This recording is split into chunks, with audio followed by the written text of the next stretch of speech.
Hey, honey. What are you doing?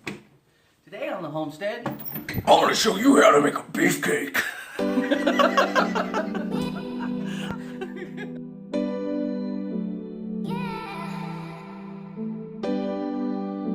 Hey friends, welcome back to the homestead.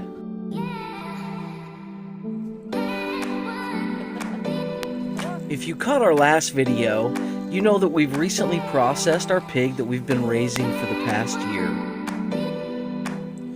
When all was said and done, we ended up with 52 pounds of bacon. That's a pound of bacon per week for an entire year. That's amazing. So this week I wanted to share with you the techniques and the ingredients we use to produce probably one of the best tasting bacons I've ever had in my life. I can only think of two things you probably don't have in your kitchen that you're going to need. That's going to be a curing salt and also a food grade 5-gallon bucket. Okay, so we have 3 gallons of water measured. I pulled the water a little bit out of here and I put it on the stove and I heated it up. It's not boiling, it's just warm. And I'm going to stir in my sugar and my salt. And then it's going to take a while for all this to come out. And this is Louisiana cane syrup. And you can use brown sugar as well. And then this is our pink curing salt. Yes, I am using nitrates. Okay, so I need to cool down my brine. We're going to weigh it. I'm going to call that right at 700. Then I can take this, dump all that ice in there, just reach in the bucket, set that on there. Ooh, almost perfect. Okay, we're not going to be really using the brine to impart a lot of flavor in the meat. It's just for the cure. We're going to take care of the flavor additives when we smoke it. So, now we take our cold brine.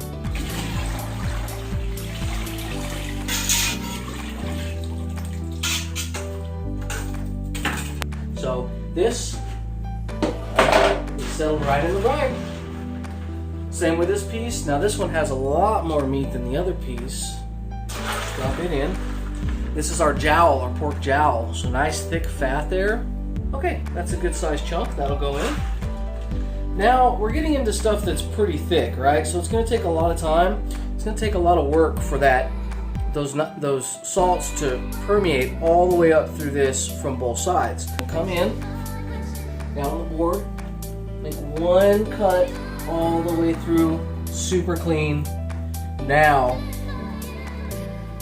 you can really see the grain of that bacon, but there's less mass for it to have to go through there to get inside and cure it. So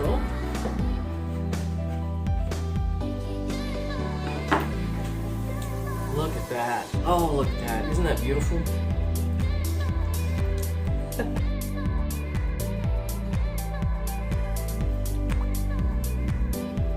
All right. So I can fully submerge all that bacon. No problem.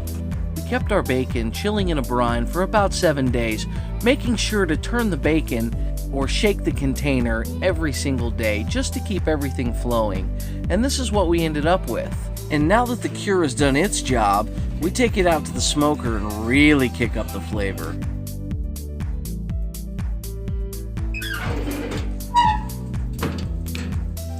We want to stay in this range right here.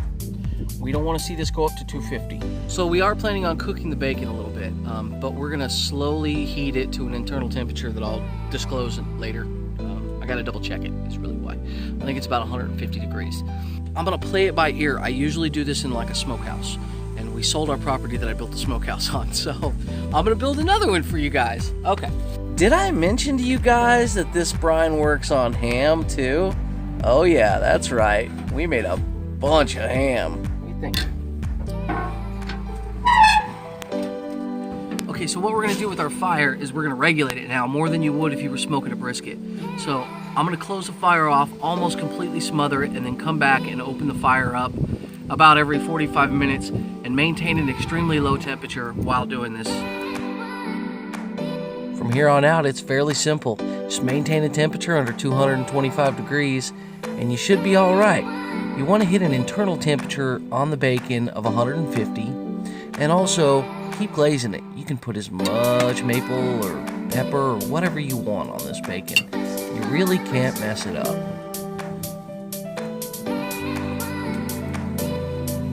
Whether you get your nitrates from celery leaves or pink salt, the one thing you need to know to make a bacon, a real cured bacon, is that you have to have some form of nitrates to make it work.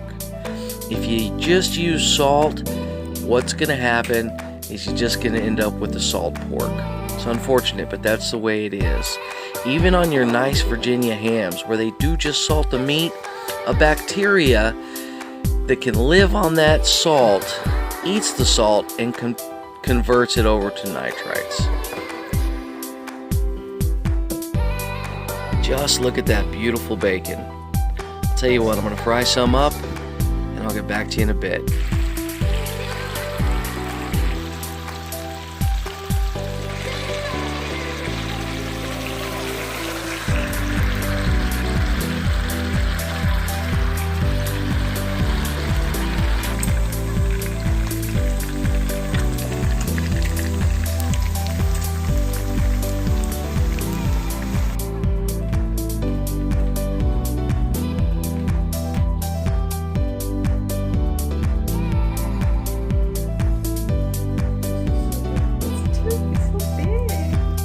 That one's, you want to try a littler one.